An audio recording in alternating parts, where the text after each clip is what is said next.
Hi, it's Clark Reid back with more tech headlines for you today. If you enjoy these reports, find them useful, help us out and massage that like button. And you can also subscribe so you know when each new report is up and available for you.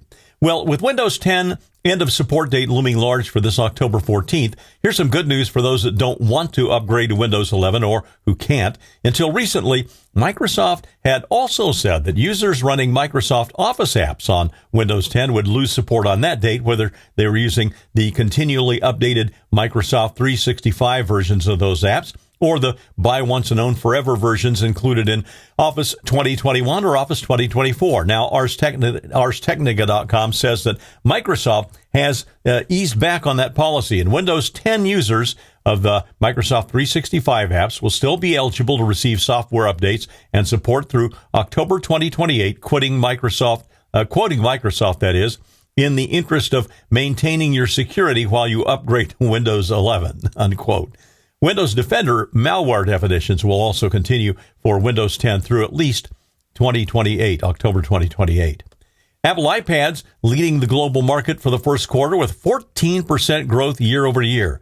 According to MacRumors.com, worldwide shipments of tablets, 36.8 million units first quarter, and that was up a very good 8.5% year over year. But with Apple's growth 5.5% more than that, Cupertino has now grown their market share for tablets from 35.5% to 37.3%. Replacement demand for iPads really started to ramp up during the early parts of COVID-19.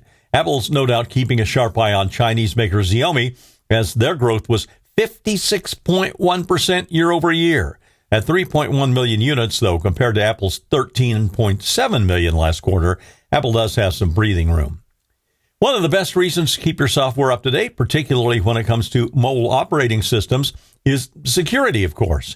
And a few years ago, Android rolled out Factory Reset Protection, a security feature that prevents an unauthorized person from accessing your phone by requiring a Google login or PIN after factory reset.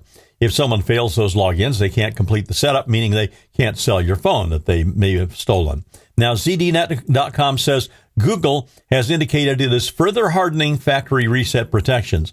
While they didn't go into detail about this, they did show a screenshot that said, this device was reset by authentication failed during setup. To use this device, reset again and enter the device's previous lock screen or Google account credentials.